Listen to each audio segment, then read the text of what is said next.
Bonjour, bienvenue dans cette deuxième série de réflexions dans le cadre de ce que nous avons appelé réflexion autour d'un virus. C'est-à-dire que nous voulons vraiment regarder ce qui se passe depuis à peu près novembre-décembre dans le monde entier, d'abord en Chine, et tout le monde a pensé que c'était quelque chose de suffisamment régional pour ne pas vraiment intéresser les autres, ce qui a d'ailleurs impliqué un certain nombre de retards à l'allumage importants.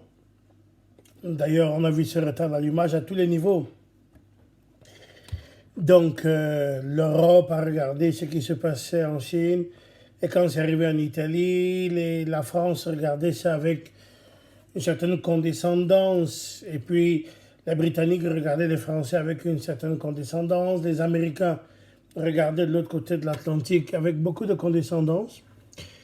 Et paradoxalement, et on n'a pas assez dit, je pense que l'Afrique, pour l'instant, tire mieux son épingle du jeu, au moins du point de vue sanitaire, concernant le coronavirus, le nouveau coronavirus, le Covid-19.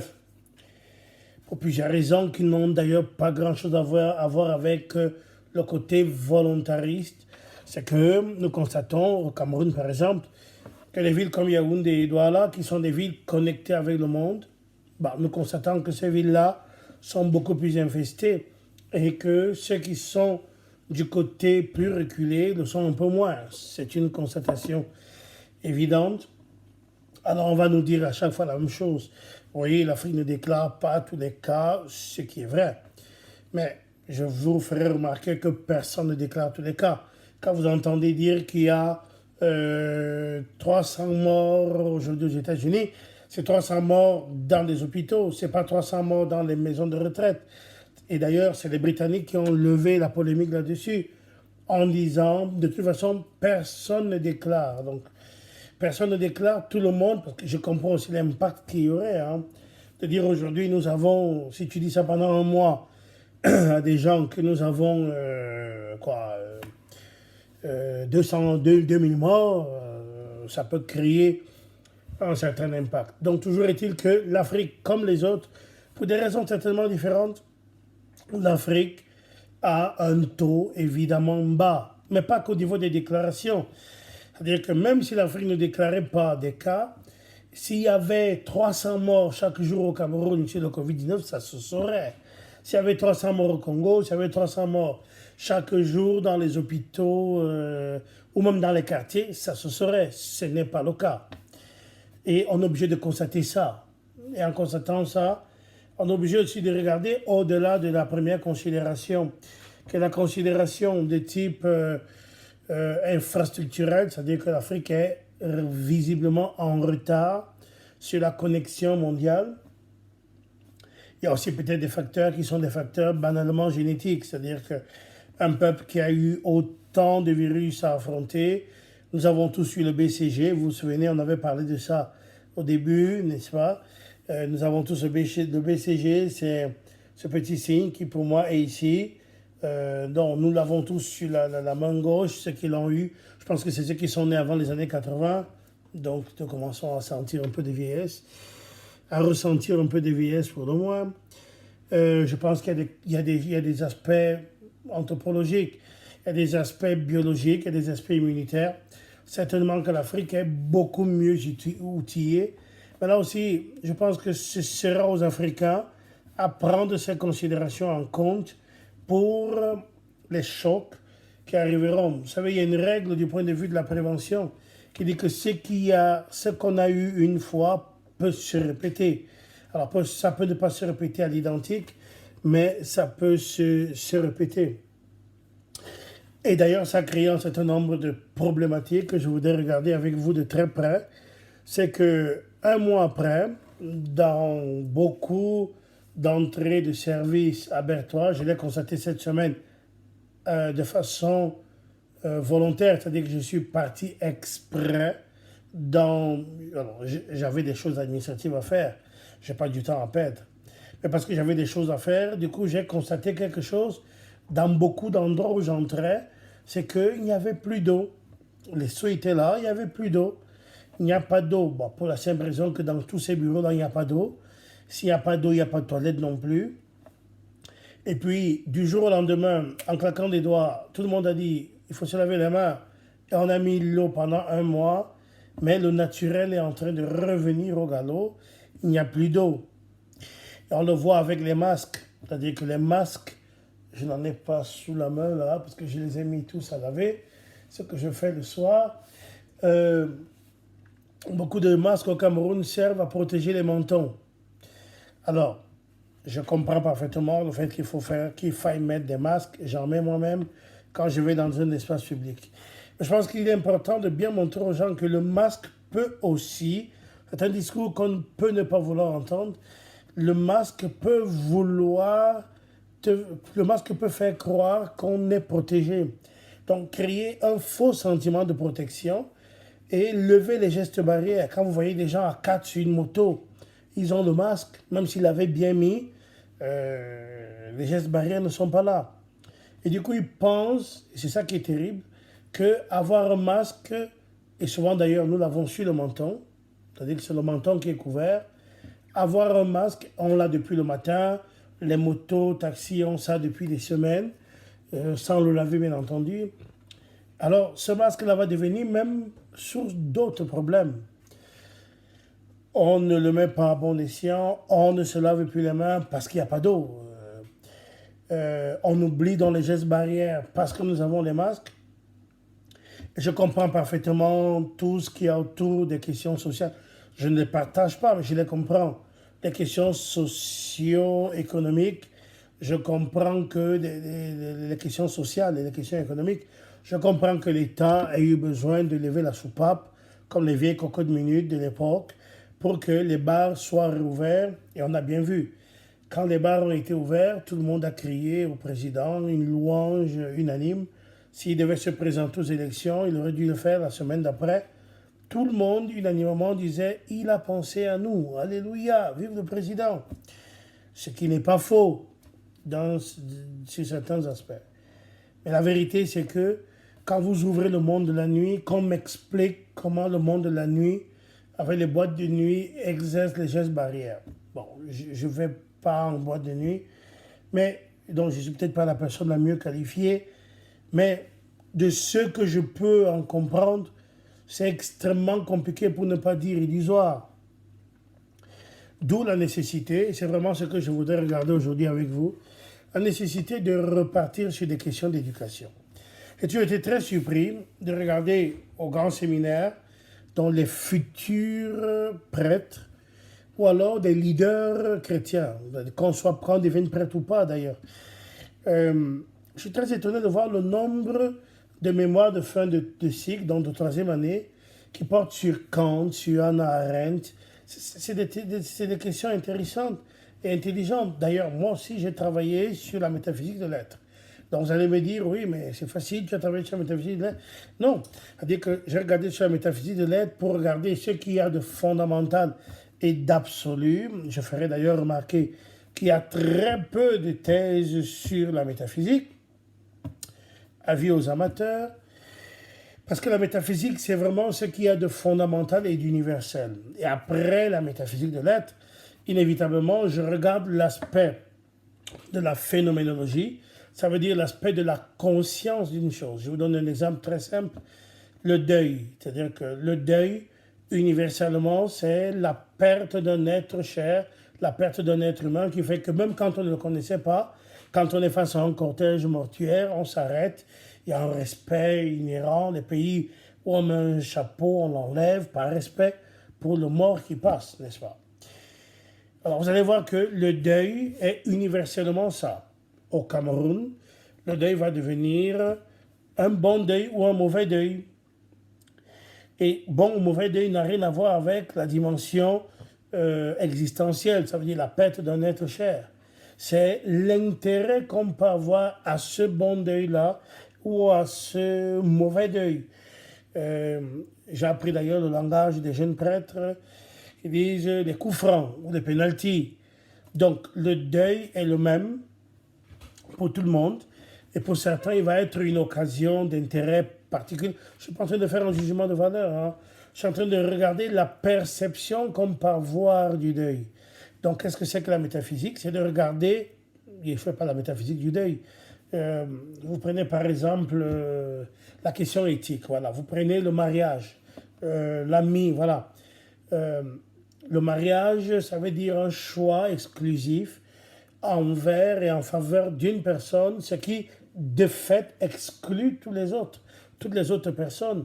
Vous choisissez Marlise, ça implique que vous refutiez de fait Sophie, Anne, Carole et tout ce que vous voulez. Voilà, ça c'est par définition la règle de ce que c'est que le mariage, universellement. Ce qu'on appellerait normalement le mariage, c'est ça. Après, il y a ce qu'on appelle la perception du mariage.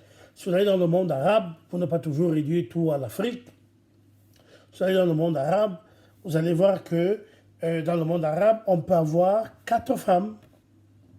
Bon, c'est déjà quelque chose qui va être une variation importante par rapport à normalement. Si vous regardez chez les Mormons aux États-Unis, parce que chaque fois qu'on parle du monde arabe, l'Afrique, le monde arabe, on peut toujours penser que voilà, ce sont des peuples qui n'ont pas encore tout compris, vous comprenez, culturellement, c'est pas tout à fait encore au point. Mais vous regardez aux États-Unis d'Amérique, qui est quand même pas le premier pays sous-développé du monde, vous allez retrouver les Mormons qui ont plusieurs femmes. Donc vous allez donc avoir une norme universelle et des perceptions extrêmement différentes. Et c'est ça l'aspect de la phénoménologie. Un des aspects de la phénoménologie, c'est la phénoménologie transcendantale. Cette phénoménologie transcendantale de la conscience va faire en sorte que la perception que j'ai des choses change selon qu'on est dans un pays ou selon qu'on est dans un autre. Vous prenez par exemple la perception de l'ordre. L'ordre, quand vous allez en Allemagne, on vous dit d'ailleurs Ordnung muss sein. Tous ceux qui sont allés en Allemagne ou dans les pays alémaniques savent ce que je vous dis. C'est que même la nuit, si vous avez un vélo, vous passez quelque part, il y a le feu rouge, tout le monde s'arrête. Si vous êtes à Yaoundé, pour parler de l'autre côté, s'il n'y a personne, on passe. Le jour ou la nuit d'ailleurs. Alors vous allez me dire, oh là là, ça c'est les Africains, oh là, bah là Marseille, qui n'est pas vraiment l'Afrique du Nord, vous allez voir la même chose. Aller en Italie, du Sud, un peu moins le Nord, aller dans beaucoup de pays, le Mexique, vous allez voir qu'il y a une perception différente. Et c'est ça qui est important à voir. C'est qu'il y a un normalement, dont les règles sont celles-là, et après la perception que les gens ont de ces règles-là, cette perception va changer de pays en pays, de pays en pays. Je suis très frappé de voir par exemple les pays où il y a eu des confinements. L'Allemagne et les pays nordiques n'obligent pas à remplir un papier. Ça veut donc dire que tous ceux qui obligent à remplir un papier ont parfaitement la conscience de ce qu'ils ont affaire à un peuple rebelle. Et ce peuple rebelle-là, il faut l'obliger à un acte répétitif. Et ça veut donc dire que si j'ai vraiment envie de sortir, alors je dois le remplir. Mais si je suis paresseux de le remplir, alors je ne le fais pas, je reste confiné. C'est ça que ça veut dire.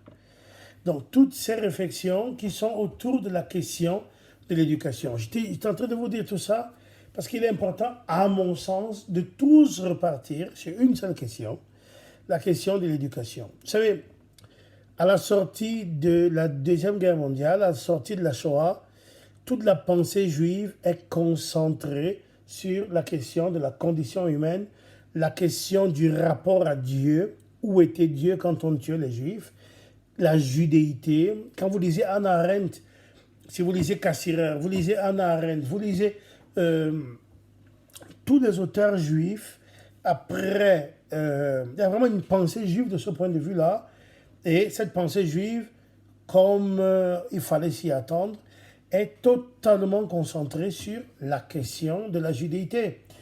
Aujourd'hui, je pense qu'il nous faut nous poser un certain nombre de questions, pas sur les cultures africaines, parce que cette question-là porte en elle-même déjà le germe de sa mort. C'est-à-dire que dès que tu dis culture africaine, inconsciemment, inconsciemment, c'est-à-dire ça peut ne pas avoir le mérite de la vérité, mais inconsciemment, on pense que c'est une problématique qui se pose en rapport et donc en relation et donc en confrontation avec les cultures dites occidentales. Donc, c'est pas de ça que je parle. Je pense qu'il ne faut pas se poser la question comme ça. Quand il y a des questions qui sont biaisées à l'avance, il ne faut pas les poser. La vraie question, c'est le rapport entre les cultures noires, je ne parle pas d'africaines, les cultures noires et ce que j'appelle dans mon jargon la civilisation noire. C'est-à-dire que dans les cultures noires, vous avez tous les vécus noirs dans leur grande complexité. Et vous avez le panthéon de la civilisation, Cheikh Anta Diop, Martin Luther King, Nelson Mandela, Barack Obama. Vous avez Denzel Washington, Forrest Whitaker, Lewis Hamilton, Oprah Winfrey. Vous avez comme ça un certain nombre de personnes qui, parce que noirs, ont porté la question noire ont porté la réponse aux problématiques qui se posaient à eux comme noirs, ont porté une réponse si originale qu'elle est devenue et universelle, mais sans se détacher de la question noire. C'est-à-dire que si vous enlevez de Nelson Mandela le fait qu'il est noir, vous videz complètement Mandela de toute sa substance. Si vous enlevez à Mandela le fait d'être noir et le fait d'avoir vécu sous l'oppression de l'apartheid, si vous lui enlevez ça, il n'y reste rien.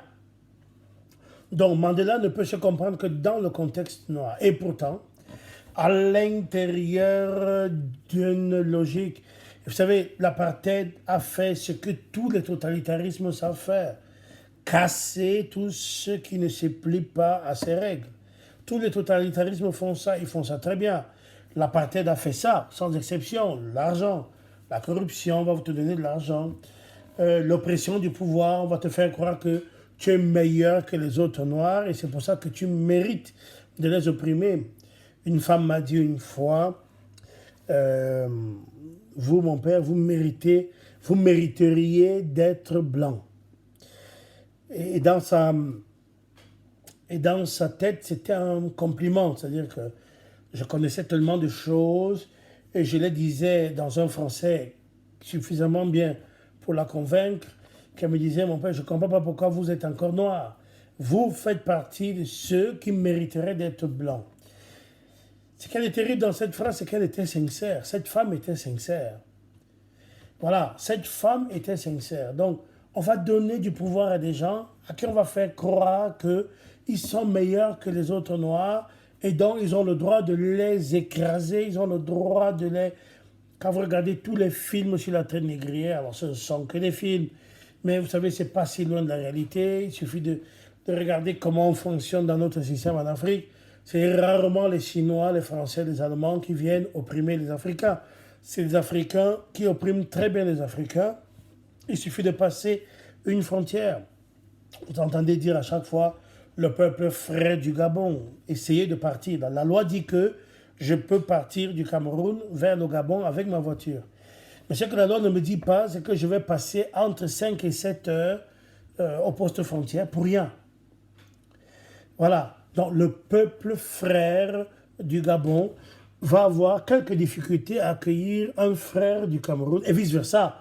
Que ce soit honnête, les Camerounais savent faire ça très bien, d'embêter les autres, les Centrafricains, les Camerounais, les Équato-Guinéens. Ils nous le rendent très bien. Donc, dans aucune frontière en Europe, on m'a retenu plus qu'il ne fallait. Aucune frontière. Aucune frontière. Quand j'arrive, je vais à Medjugorje en voiture, je conduis à la frontière entre la Croatie et la Bosnie-Herzégovine. La dame me demande, comme à tout le monde, en anglais, did you rent the car? Est-ce que vous avez loué votre voiture? Je dis non, c'est la mienne. Elle me demande la carte grise, l'assurance. Elle me demande mes papiers officiels, je les ai. Elle me demande mon permis de conduire plus loin, je l'ai. Bon, ok, allez-y. C'est impossible chez nous. C'est simplement impossible chez nous. Il faut quand même réaliser ces choses-là. Ce qui me fait conclure cette première partie, en disant, repartons sur la question éducative. Je ne comprends pas qu'on puisse partir d'autre chose que de cette problématique. C'est-à-dire que la question éducative aujourd'hui, on dit qu'il faut se laver les mains. Il faut se laver les mains dans la durée parce qu'on va devoir vivre avec le virus. On nous répète ça.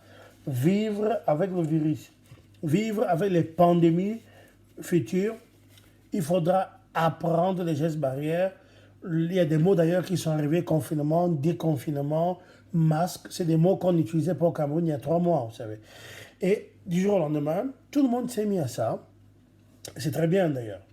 Mais c'est important de regarder à cela la nécessité d'une éducation qui suit. Autrement, on voit des choses comme nous sommes en train de voir qui sont vraiment ridicules. C'est-à-dire que tous les hommes politiques ont commencé à prendre des seaux et à les envoyer dans les villages. Alors, si vous connaissez un peu comment fonctionne un village au Cameroun, vous avez une série de maisons à gauche et à droite. Selon que le village est plus ou moins grand, on va donner 1 ou 2 seaux au chef du village avec 1 ou 2 morceaux de savon. Donc, il faut déjà vérifier qu'il ait de l'eau et de l'eau propre si possible. Mais vous pensez bien que celui qui est de l'autre bout du village, il ne va pas avoir le réflexe de dire, moi je me lave les mains 20 fois par jour aujourd'hui au moins. Il ne va pas avoir le réflexe de se dire, tiens, le seau est du côté du chef, donc je vais aller jusqu'à la chefferie me laver les mains. Il rentre de son champ, vous pensez bien qu'il n'a pas le réflexe, et je le comprends, d'aller se laver les mains là-bas. Donc, on ne sait pas s'il y a de l'eau, et c'est donc forcément contraire à tout bon sens. Inutile de vous dire qu'on va revoir ces sceaux, qui sont faciles à reconnaître. On a écrit dessus, don du sénateur tel, don de tel, don de tel. Parce que ce qui est important, c'est que ce soit écrit. Ce qui est important, c'est que ce soit écrit. Vous comprenez le ridicule qu'il y a derrière, ce qui nécessite de l'autre côté un très fort impact des problématiques éducatives. Je ne vois pas comment on peut faire l'économie de ça. Et dès qu'on a dit éducation, on dit comment changer de mentalité.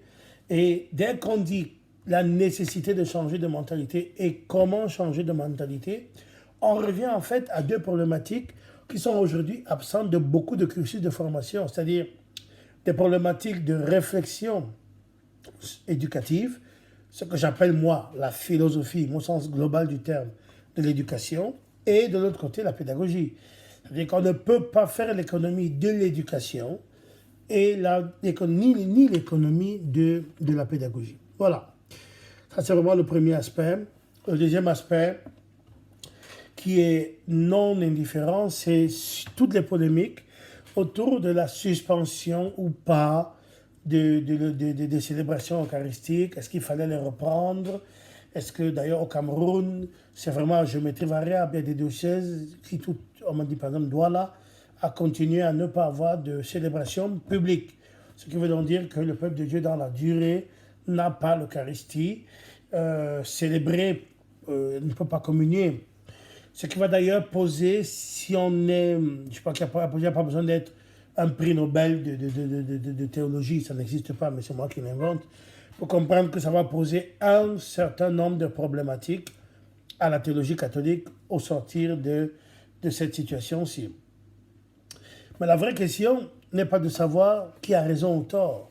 La vraie question, c'est de savoir qu'est-ce qui est fondamental à l'être humain. Et c'est à ça que je voudrais engager la réflexion de maintenant. Engager la réflexion autour de ce qu'il y a, du point de vue anthropologique, qu'est-ce que les besoins fondamentaux de l'être humain. C'est peut-être très intéressant. Parce que quand on vous dit, il suffit par exemple vous allez prier à la maison. Donc on peut fermer les églises. C'est oublier que l'Eucharistie, ce n'est pas une prière, c'est une rencontre. Si j'ai bien appris, hein. C'est d'abord une rencontre. Et parce que c'est une rencontre, priver les personnes de tout ce qui va leur permettre de se rencontrer, va leur enlever quelque chose. Mais la vraie question, c'est quels sont dans mon cadre de référence ce que j'appelle les besoins fondamentaux de l'être humain. Eh bien, en reprenant, on va pas faire je te le dis comme ça, Abraham Maslow, donc psychologue humaniste américain, voilà. Donc il y a divisé en 5 grandes catégories, c'est discuté, c'est une classification, une en vaut bien une autre. Il y a ce qu'on appelle les besoins vitaux ou physiologiques, les besoins de sécurité et de protection, les besoins d'amour et d'appartenance, les besoins d'estime de soi et les besoins de réalisation.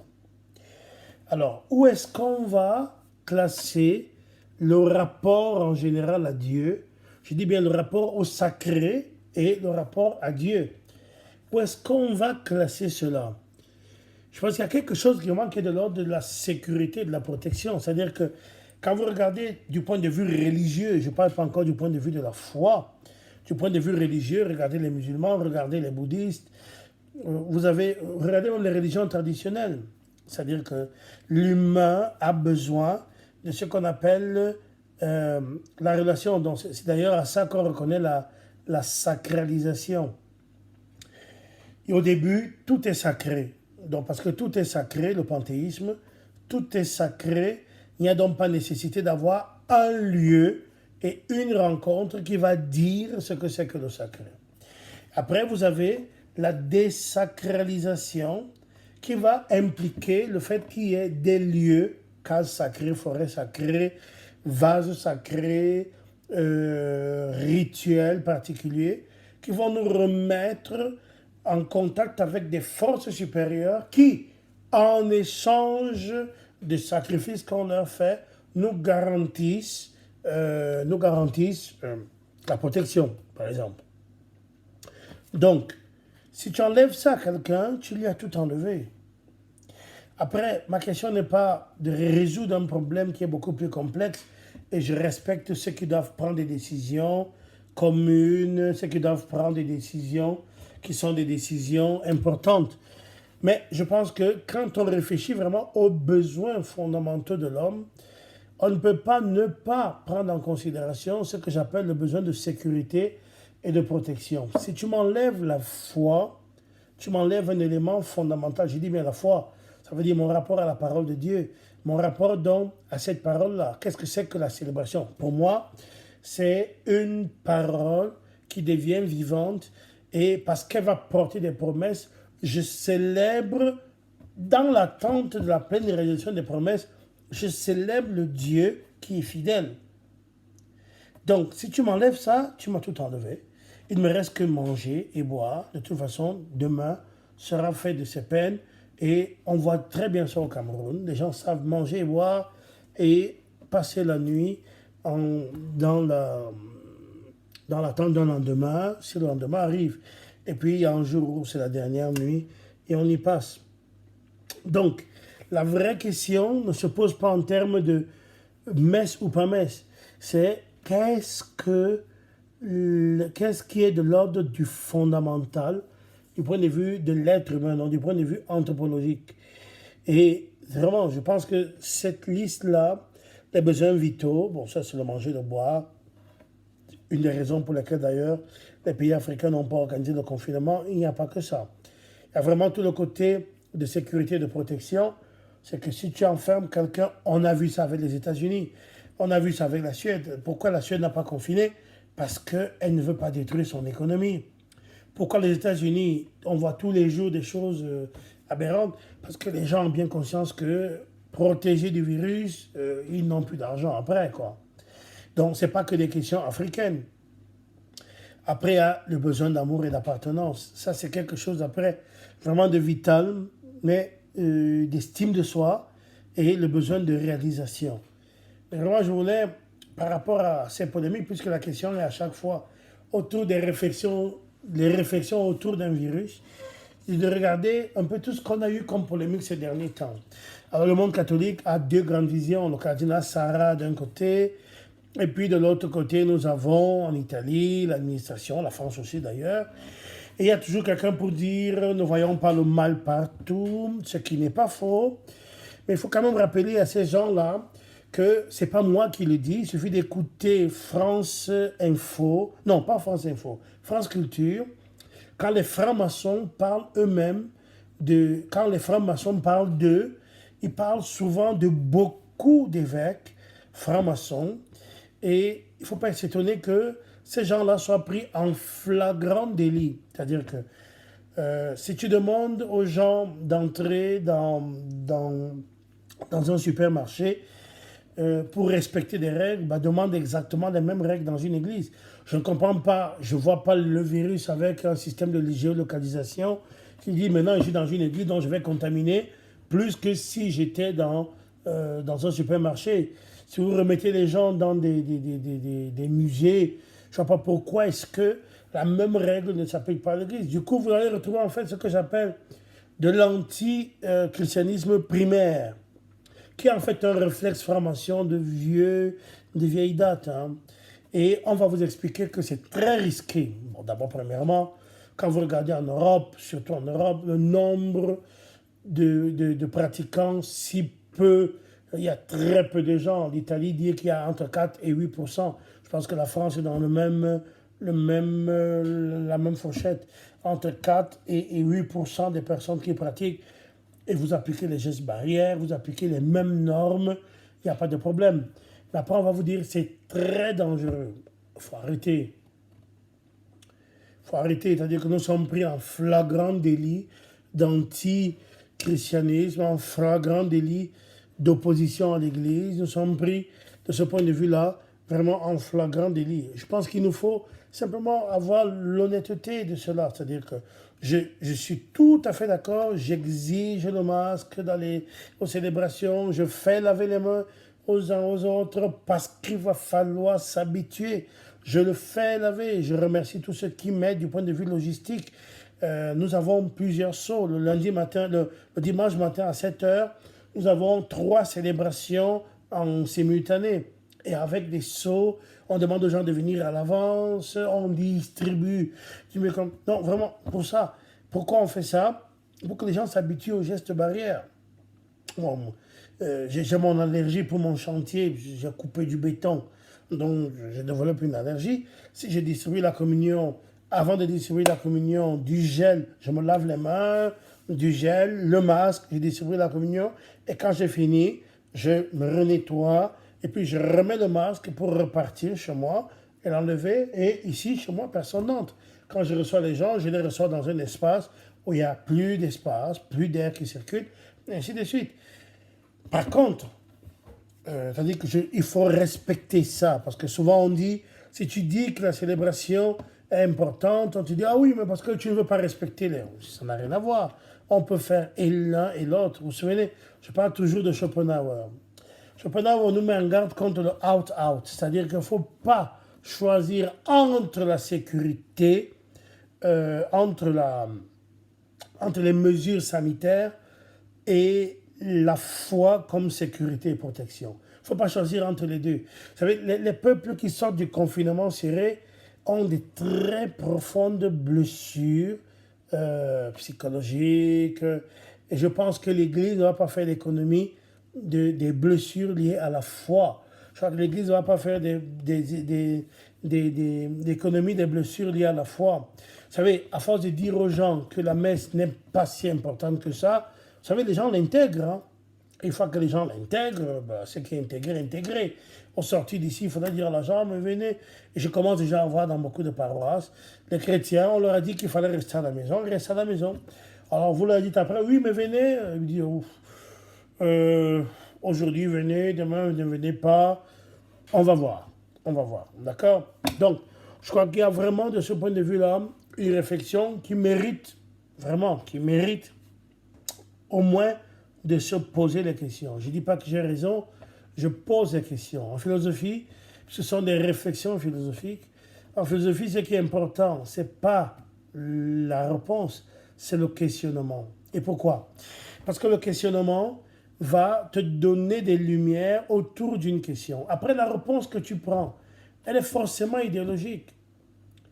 Personne ne va admettre ça. Il n'y a jamais de réponse qui ne soit pas idéologique. Et c'est la dernière partie de notre réflexion. C'est-à-dire que Jürgen Habermas a écrit un livre en 1982, et le titre de ce livre, c'est Science et technique comme idéologie.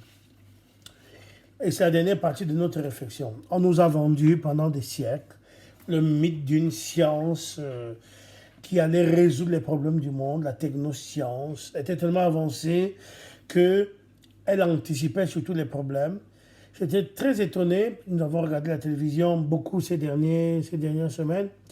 J'étais très étonné de voir le responsable du conseil scientifique en France. Ce n'est quand même pas un pays du tiers-monde. Quand on lui posait une question scientifique, il vous disait « je n'en sais rien ». J'étais très étonné de ça. C'est-à-dire que le scientifique qui sortait de ses certitudes, et on lui posait une question et il disait « je n'en sais rien ». On nous avait dit au début, fermez vite les écoles parce que les enfants sont tous sont des gros vecteurs de contamination. 2 mois plus tard, on dit, oh là là, il faut les ramener tous à l'école. D'ailleurs, les enseignants israéliens ont dit, vous avez pour fermer les écoles, vous avez utilisé la science qui disait qu'ils étaient tous contagieux. Pour rouvrir les écoles, vous utilisez la science. Ce qui dit bien le titre du livre de Hugo Habermas, c'est-à-dire que science et technique comme idéologie.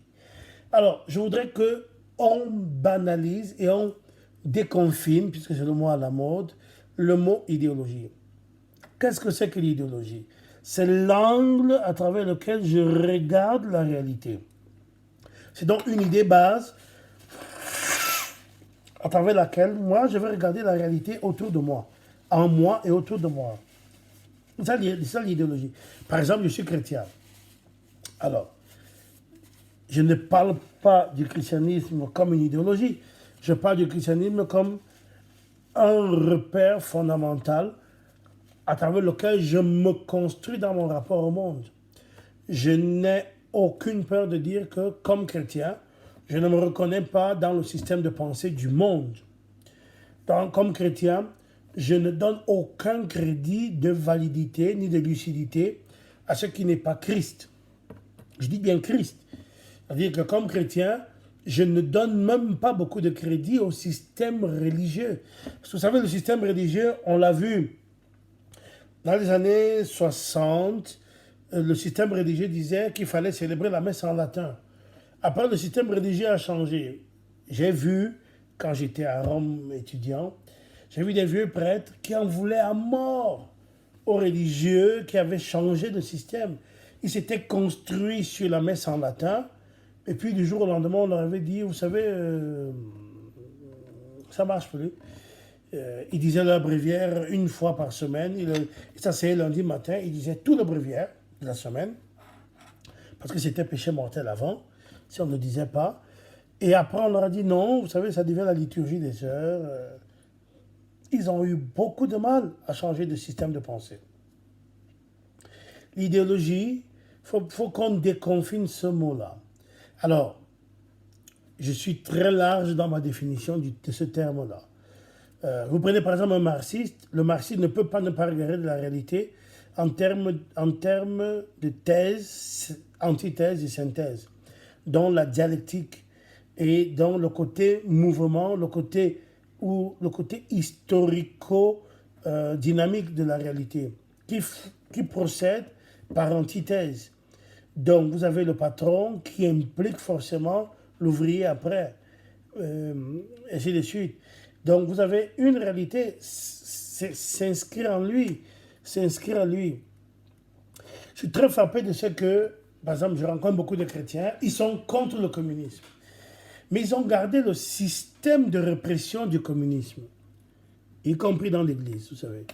C'est-à-dire que quand on veut détruire quelqu'un, il faut trouver le moyen de l'accuser de ce qui est l'accusation d'élimination directe.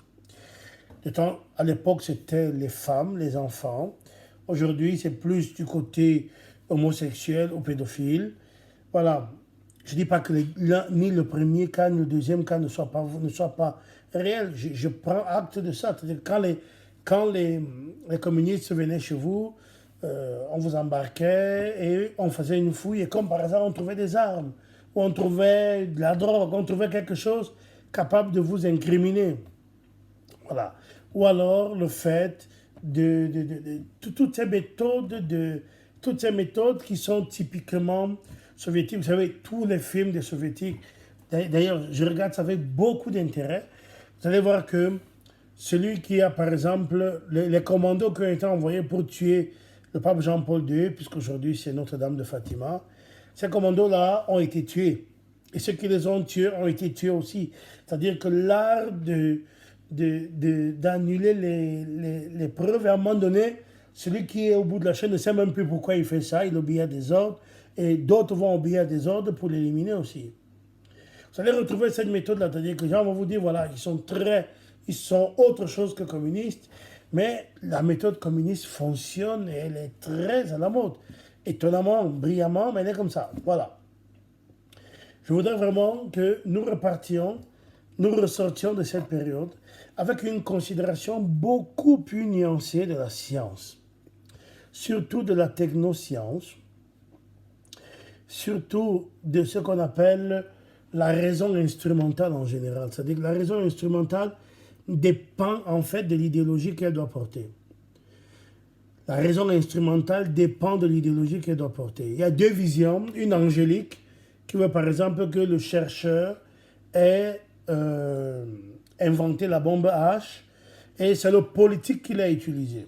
La vérité, on le sait depuis que le Pentagone en 1942 va coaliser toute la recherche américaine, sauf les jeux vidéo. C'est assez bizarre. Les jeux vidéo sont le seul espace de recherche qui n'est pas contrôlé par le Pentagone aux États-Unis. Tout le reste, c'est un système de recherche qui est contrôlé par le Pentagone. Donc, en 1942, c'est en 1942 qu'on fait ça. Officiellement, pour l'effort de guerre, réellement, le Pentagone prend acte de ce que la recherche même, c'est-à-dire que du point de vue de la recherche fondamentale, que ça obéisse au choix de l'État américain, au choix de la nation américaine. C'est-à-dire que même au cœur de la recherche, c'est même au cœur de la recherche que s'installe l'idéologie. On ne va pas chercher, par exemple, on n'a toujours pas de vaccin pour le VIH. Tout le monde l'a oublié, on n'a pas de vaccin contre la malaria. Ça veut dire que la recherche fondamentale des pays riches pour cela, équipés pour cela, n'a pas vu dans la malaria, dans le VIH, la nécessité d'investir. Pourquoi on va trouver le virus, le vaccin contre le virus? Parce que ça embête le système économique et le Pentagone prévoit déjà des doses. On aura juste qu'à introduire le virus dedans. Je ne mets pas autre chose, mais ça, je ne vais pas rentrer dans cette polémique aujourd'hui. Et pour dire que voilà, arrêtons de parler d'une science dite neutre ou d'une science dite fondamentale qui, après, impliquerait le politique qui serait, lui, un idéologue. Non, c'est que la recherche, c'est même la recherche qui est idéologisée. Et à tous les niveaux, c'est-à-dire, regardez par exemple, quand un Camerounais prend un thème, vous avez, par exemple, la persistance du sous-développement. Voilà. Un bon travail camerounais va comporter, première partie, les causes coloniales. Deuxième partie, les causes néocoloniales, postcoloniales.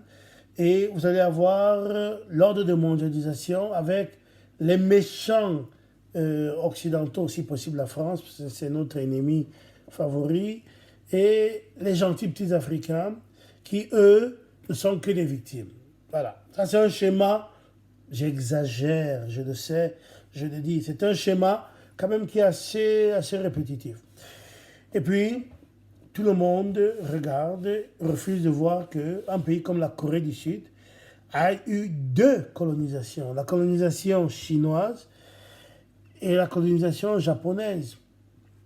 D'ailleurs, ceux qui sont héros, parce que le Japon a colonisé aussi la Chine, ceux qui sont des héros de guerre au Japon sont souvent des criminels de guerre en Chine et vice-versa. Ce qui montre bien qu'il n'y a que de l'idéologie dans ça. Et pourtant, la Chine, colonisée par le Japon, a quand même été un des deux premiers pays à développer la 5G. Quoi qu'on en pense d'ailleurs. Il y a beaucoup de réflexions sur le net qui mettent en lien très étroit ce virus, sa propagation et la nécessité de confiner les gens pour faire passer à travers la nécessité d'un vaccin, la 5G pour le contrôle des personnes et donc le vaccin comporterait d'autres choses. Je n'ai pas beaucoup d'éléments pour avancer ça, mais je prends acte de ce que la Chine a la 5G, la Chine est la 5G et la Corée du Sud est la 5G, deux pays colonisés. Ce qui montre bien que on peut se remettre de la colonisation. Je ne dis pas que la colonisation est neutre, je ne suis pas naïf, la colonisation n'est pas neutre, mais ce qu'on a fait après la colonisation est peut-être pire que la colonisation. Et le système qui veut que chaque fois qu'il y a quelque chose au Cameroun, je parle du Cameroun parce que je suis au Cameroun et je suis camerounais, donc je suis de droit, j'ai le droit d'intervenir à ces questions-là. Chaque fois qu'il y a une problématique au Cameroun, on la gère à la camerounaise, c'est-à-dire qu'est-ce que gérer à la camerounaise, c'est notre système, voilà. D'ailleurs, le dicton dit que si on t'explique le Cameroun et tu comprends, ou tu commences à comprendre ce qu'on a mal expliqué. Je pense que c'est assez exhaustif pour dire qu'il n'y a pas grand-chose à comprendre. Donc, très intéressant de regarder de nouveau la science, vraiment pour ce qu'elle est. C'est que la science est d'abord idéologisée. Mais il n'y a pas que la science qui est idéologisée, même le système de recherche, celui que je vous dis là. Le Camerounais qui choisit d'être du côté des victimes et met le monde du côté des coupables, c'est un choix idéologique. Tout comme celui qui fait le contraire, qui choisit par exemple de dire qu'il n'y a aucune cause étrangère, il n'y a que des causes internes, c'est un choix idéologique. Je reviens à chaque fois à Schopenhauer. On n'a pas choisi entre l'un et l'autre, c'est et l'un et l'autre. Et le premier élément et le deuxième élément. Ce qui me permet vraiment de conclure ce travail en espérant avoir partagé avec toi un certain nombre d'éléments. C'est vraiment un partage. Hein. Et ce partage se veut libre. Je pensais, peut-être à tort, qu'il fallait qu'on ait un peu de recul par rapport au virus. Et tout ce recul a été très intéressant parce qu'il nous a permis de développer les trois premiers éléments que nous avons aujourd'hui. Et ces éléments, le premier qui aboutit à la nécessité vraiment de regarder de plein fouet les problématiques éducatives, la question après des priorités de l'être humain, qu'est-ce qui est vraiment fondamental chez la personne humaine, et regarder la question de la technoscience ou de la raison instrumentale dans son rapport à l'idéologie. Donc, ça, ce n'est pas de l'évangélisation comme je fais d'habitude, ça, c'est vraiment de la réflexion. Ce n'est pas une approche, excusez-moi, c'est vraiment une réflexion. Ce n'est pas une philosophie, c'est une réflexion philosophique autour des problématiques que le virus nous pose, vous pose et nous pose.